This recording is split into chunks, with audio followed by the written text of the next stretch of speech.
We say that every day, oh Lord, I need you to hold my hand. Amen. I guarantee you he'll lead you and guide you every step of the way.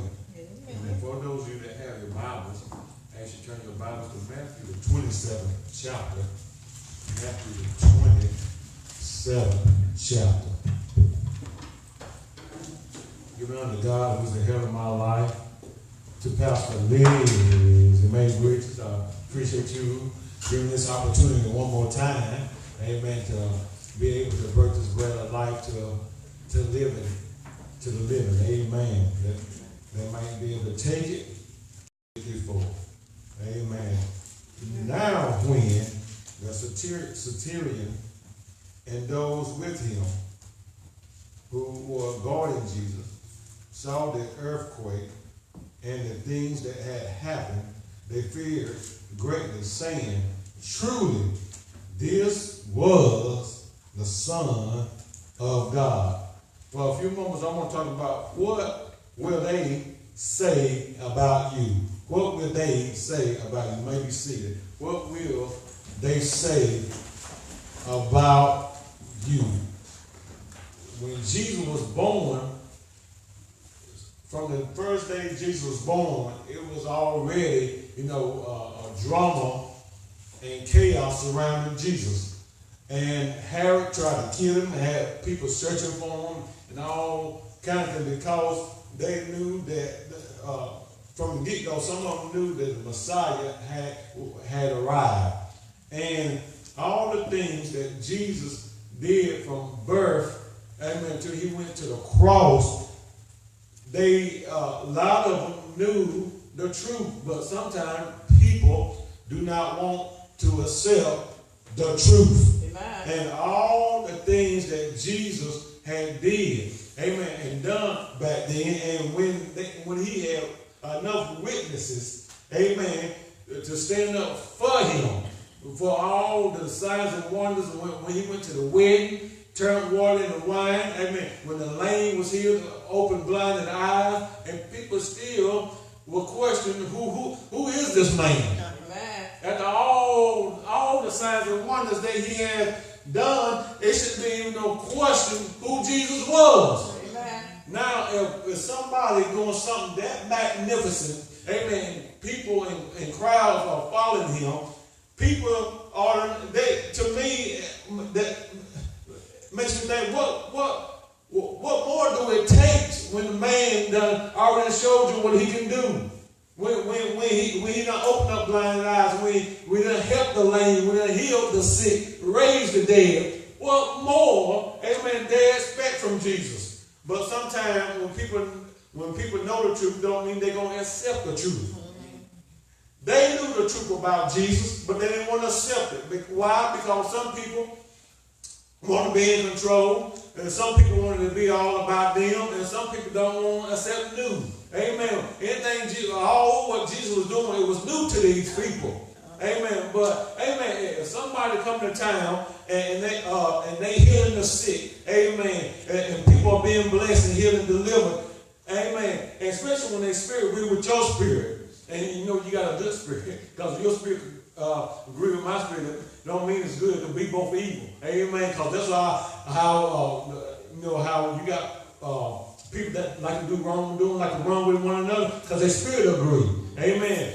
So if me and Pastor Bridges, amen, that's why Pastor try to get us to fast and pray for our spirit agree. Be on one accord. When you're on one accord, you're in agreement. That's either doing good or doing evil. If you're on one accord, amen, you can get something done. And so Jesus, at all this time, Jesus was in his life doing good things, and people were still questioning him, they were still questioning Jesus. Amen. If you read over here in Matthew the 16th chapter, it talks about the 13th verse. It says when Jesus, I think 13, when Jesus talking about who do you say I am? When it was having a conversation with Peter. Matthew 16:13 said, when Jesus came into the region, Caesarea Philippi, he asked the disciples, saying, who do men say that I, the Son of Man, am? So they said, some say John the Baptist, some say Elijah, others say Jeremiah, others say or one of the prophets. He said to them, but who do you say that I am?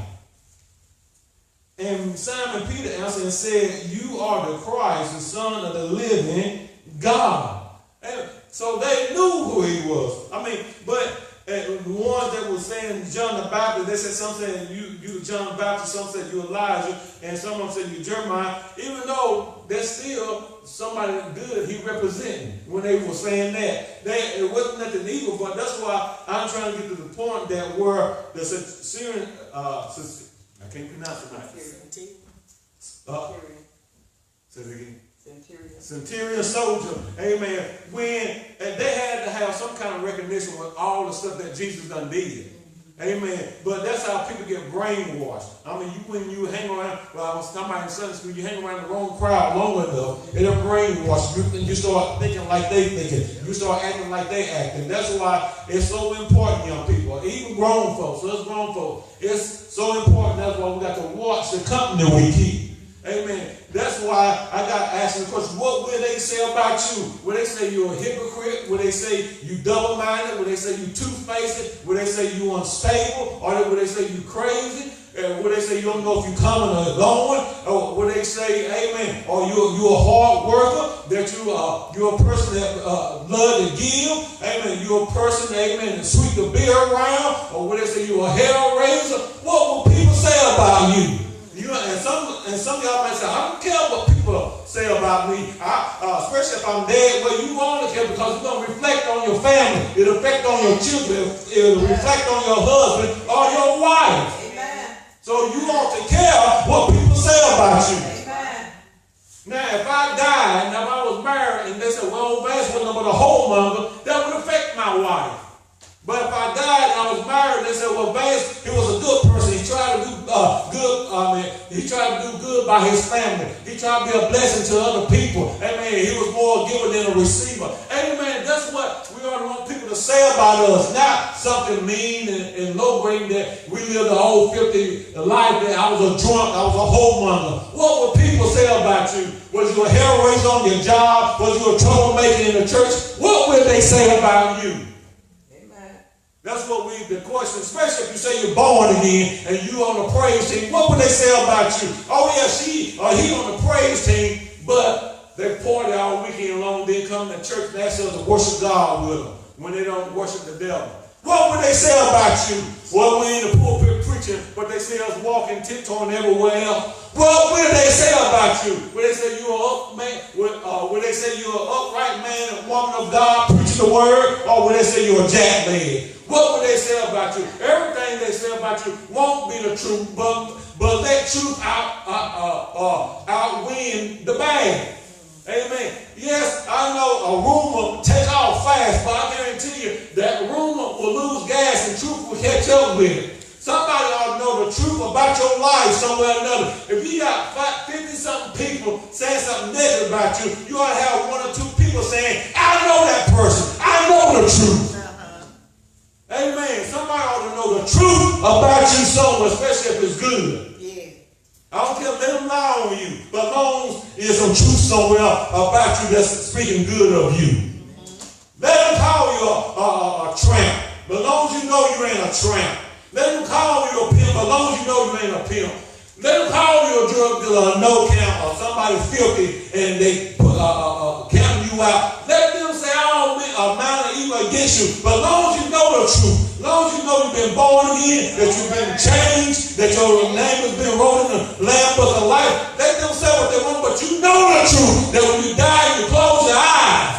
And when you see the Lord, He's going to say, well done, thou good and faithful servant. You've been faithful for a few things. Come on up. I'll make you rule over many. Let them say what they want to say about you. But let the truth be known that you was a born-again believer. Amen. That you was a worshiper. That you was a praiser. That you magnified God. That you worship God, Lord and Savior Jesus Christ. Let it be said said, you let your light shine before men, for they can see your good works and glorify the Father which is in heaven. What will they say about you? Amen. Especially in your dying hour. What would they say about you? When the Syrian soldier said this about Jesus, this was in Jesus' dying hour. Amen. In your dying hour, you have to think, especially young people, we're saying that Sunday school, seem like the young people now is leaving here is 25 on down, seem like the devil don't on the warpath with y'all. You got to make up your mind, amen. I'm not going to ride on mom and daddy proud that I'm going to get myself right with the Lord. Amen. I ain't going to be out game banging and selling drugs. What would they say about you when they roll you down the aisle? When they say, amen, that you was in the church serving the Lord. Amen. I want everybody to know that's listening, wherever you listening from, that serving the Lord will pay off after a while. Amen. It will pay off. Yeah, hellhounds may be all around you. Trouble may be all around you. Amen. Seems like you ain't got no peace. But I guarantee you, if you keep on serving the Lord, it'll pay off after a while. Don't give up. Don't throw in the towel. Let them say that you fought a good fight, that you finished the course. Hey, yeah, let them say that. Get in that good fight. Amen. Amen. Fight this battle. Amen. Get in there. Amen. Get your get in your prayer room. Amen. Put on the whole armor of God. Let them say that Van Serrata, their brother, their sister had on the whole armor of God. They was a good soldier on this battlefield. Man. Don't let them say that you was old coward soldier. Don't let them say that you was a complaining Christian. Every time they turn around, you was complaining, but you say you was born again. Amen. Don't let them say you didn't have no faith, but you say you was born again. Amen. Don't let them say you was an old doubter like Doubting Thomas. Let them say that you had faith in your Lord and Savior Jesus Christ. Let them know. Let them say that you will hold up the blood-stained banner for your Lord. Let them be able to say that you was on the Lord's side. Amen. What will they say about you? What will they say about you?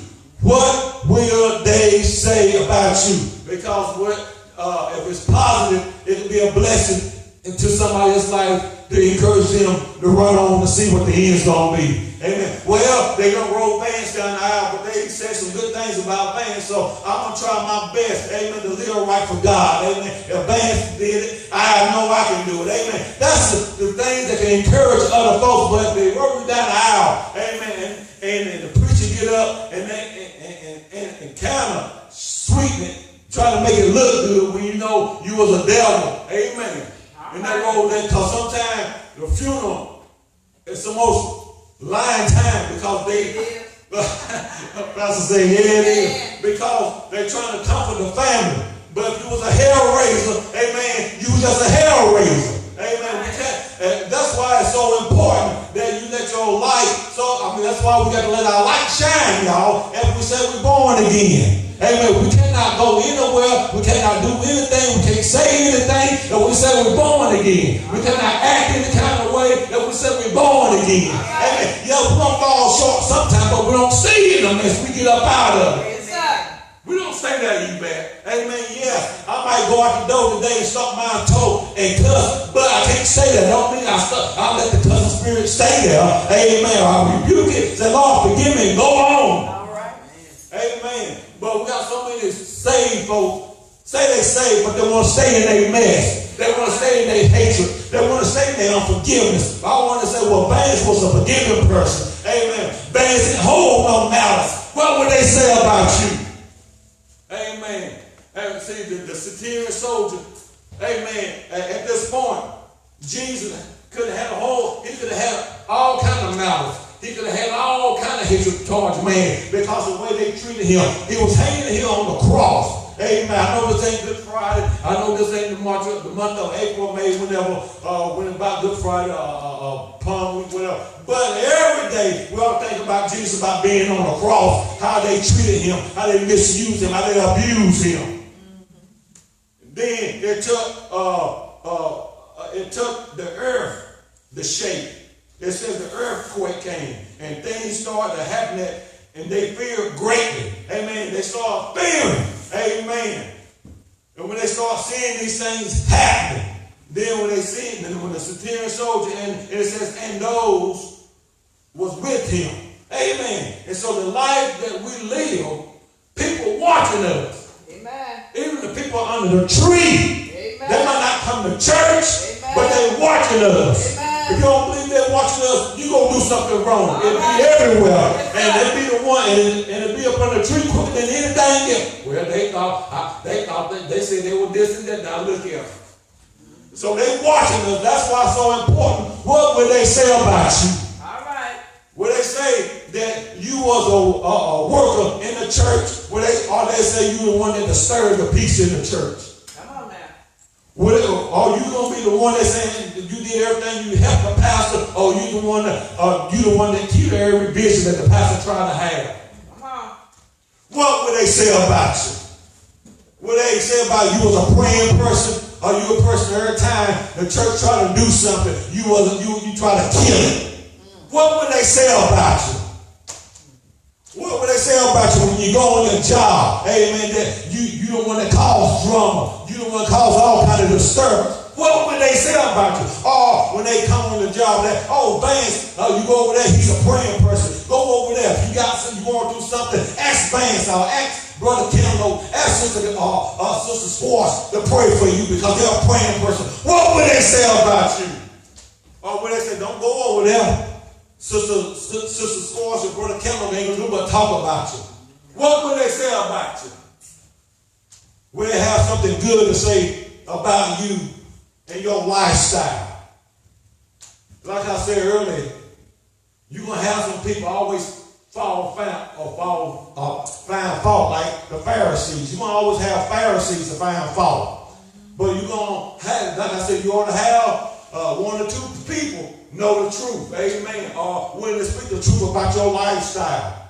Knowing that you was a praiser, that you would pray your way through. Amen. That you wasn't no college soldier. Amen. That you know how to get to God when you was going through your trials and your tribulations. Amen. That you was a prayer partner. What will people say about you? Jesus had a special relationship with God. We got to realize that when a centurion soldier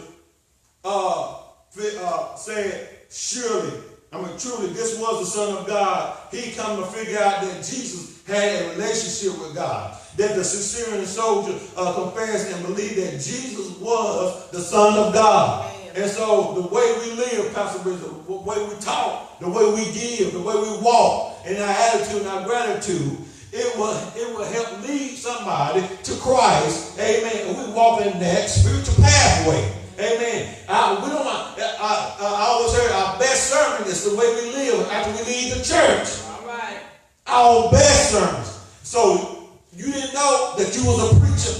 If you were a leader or if you're doing anything in the church that affects somebody's life and you confessing that you're Christ, you didn't know that when you go out, you preaching in the way you walk and the way you talk. Amen. If you going out, amen, if you in the church and you supposed to be on the usher board or praise team or on the choir, you're just a background singer. But if you go out there and you know something, what a fellowship, how I love Jesus, but you cussing somebody out at benediction, it ain't lining up.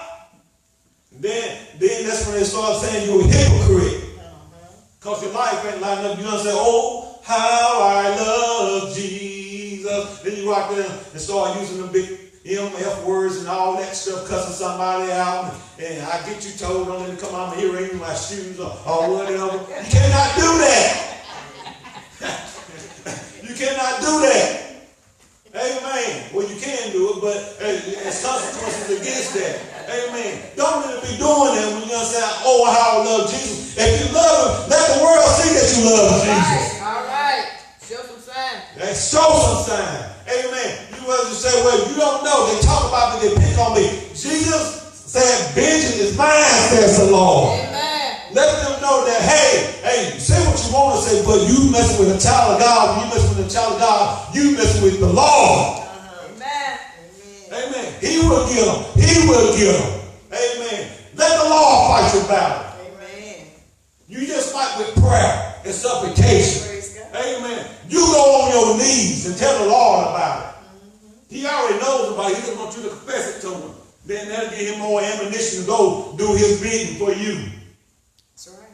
And it goes on talking about in his death, Jesus proved himself to be the Son of God. The centurion realized that this, and in faith, he bowed down before Jesus.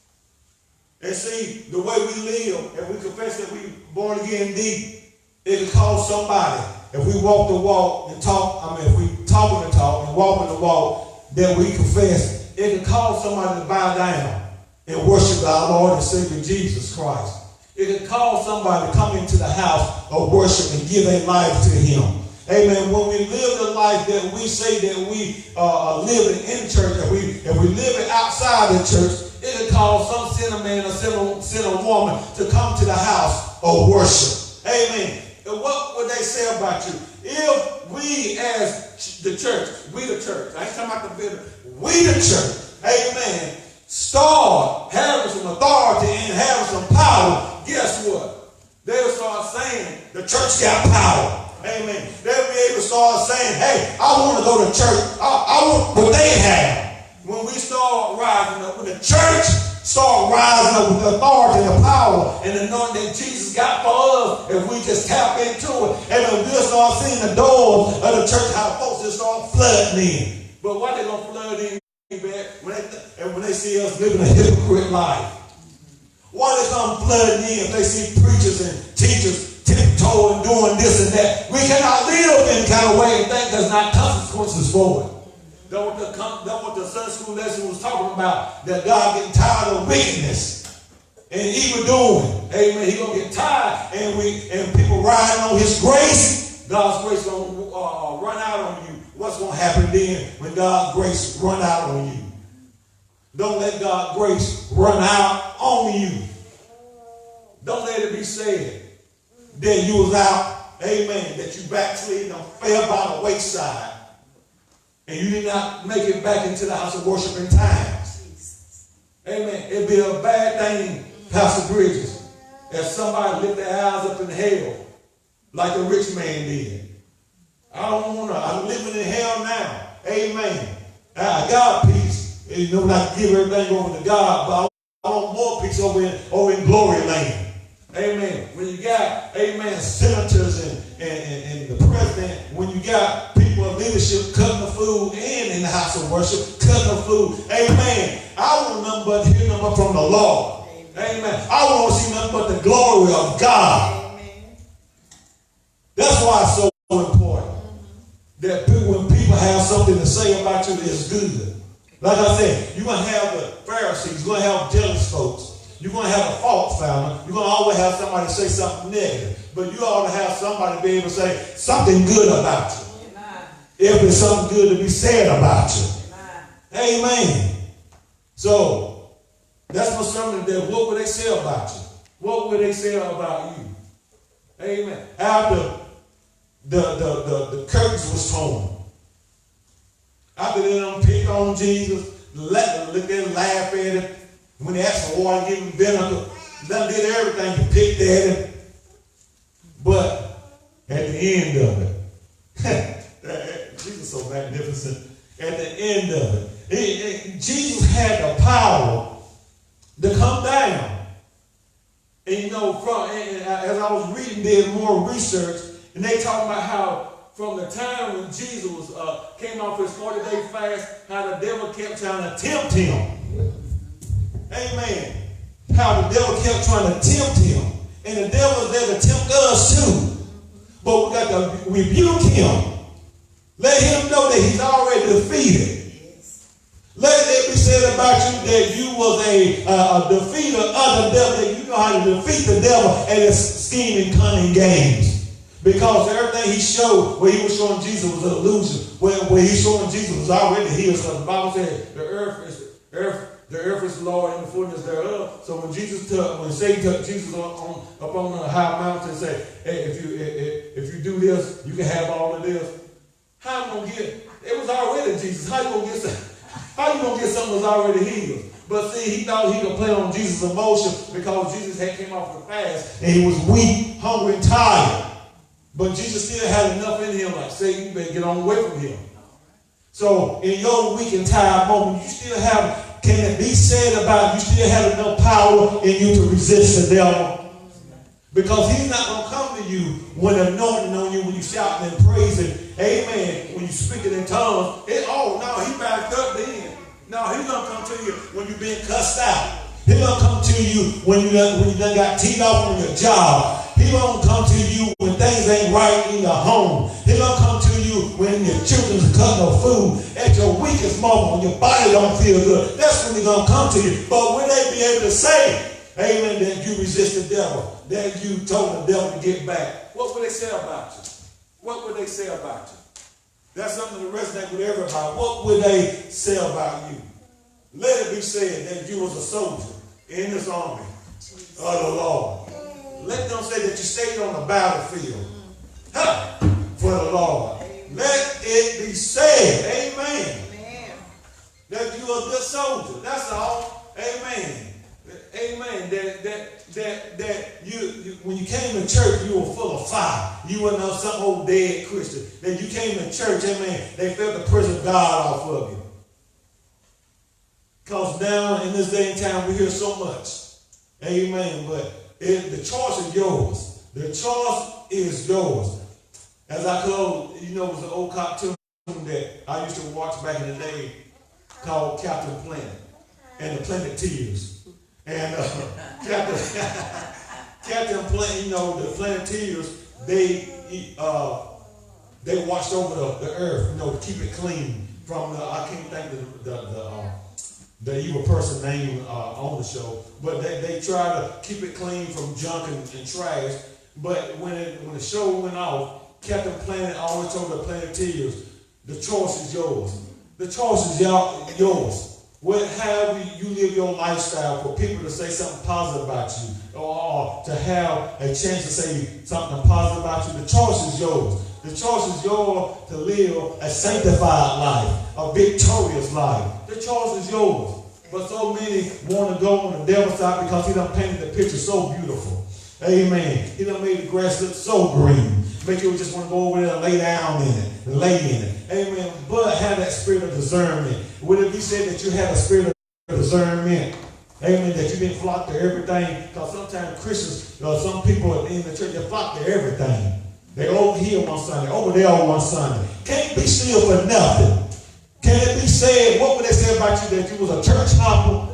Can they say you were still, amen, that you stayed up under somebody's fellowship? Amen. I want to be said I was a church hopper. Amen. You don't have to hop everywhere. Amen. If somebody preaching the word somewhere, that should be able to keep your attention. Amen. Amen, Pastor. You got some people that hop here, hop there, hop everywhere. Amen. Everybody in church ain't in that kind of conflict. Sometimes we got to check ourselves. Amen. When you got somebody who just can't, I go to Holy Trinity. They ain't right over there. I go to St. Hill Baptist Church. They ain't right over there. I go over to the Claymont Baptist Church. The pastor crooked over there. Well, maybe you crooked. Amen. Maybe you crooked. You can't settle yourself down. Maybe it's you.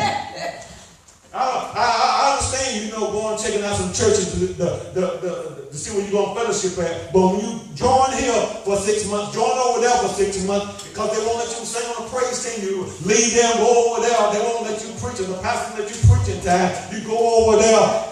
Check yourself. Amen. Check.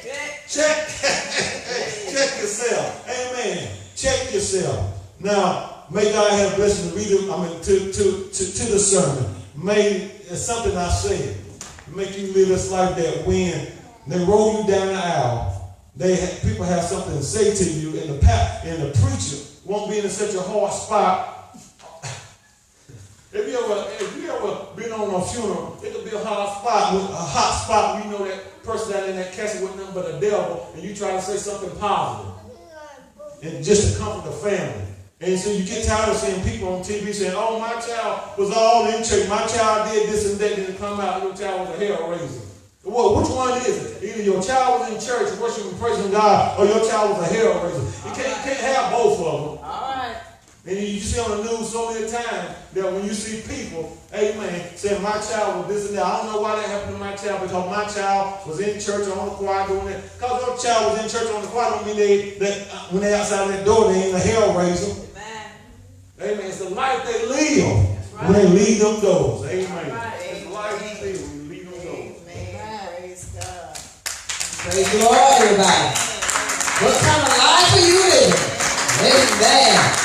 That's a strong word. We bless the Lord for it. Amen. You got good. Amen. Maybe after that, somebody might want to come and ask the Lord to forgive them for whatever they've done. Amen. Amen. I know here nobody's like that. We ain't got that here. Come on, somebody. Nobody grinning. Nobody for that. I know something. Come on. We give God the praise for what we heard. Amen. Amen. What will people say about you? How will you react? What will you do? You know, when we talked about that, there was a lady and her children all at the funeral. Her husband had died. And so they would all say, everybody got to start saying something good. Oh, he was a fine man. Oh, he did this and he did that. The lady had to say, get up, go and see if that's your daddy. Truly, it's a sad time. Amen. Amen. Praise God. We just give God the praise, though. There may be someone else that wants to come and get themselves right with the Lord. Maybe you did something this week, or maybe you went through some things this week, and you want God to forgive you for what you've done. Or maybe you need to just come and give him some praise for what he's already done for you. Amen. God has been good to us, y'all. He's been mighty on my back. I don't know about yours, but he's been wonderful on my part. Amen. He took care of me this morning. Amen. He's been taking care of my body, my mind, my spirit, and my soul. And I couldn't ask for nothing no better. If you think about the goodness of Jesus and what all he's already done for you. All right. And then if you think about how he's good to you, you think about what he's already taken care of you. You may not have money to pay your bills, but God provided for you. That little song says something about God pulled me through. Well, I've been listening to it, but I can't get it down. But I know it was Jesus. That's it. I know it was Jesus pulling me through. All right. Like pulling somebody through the eye of a needle. Pulling me through. Praise God. If no one else desire to come, we're going to ask you to stand.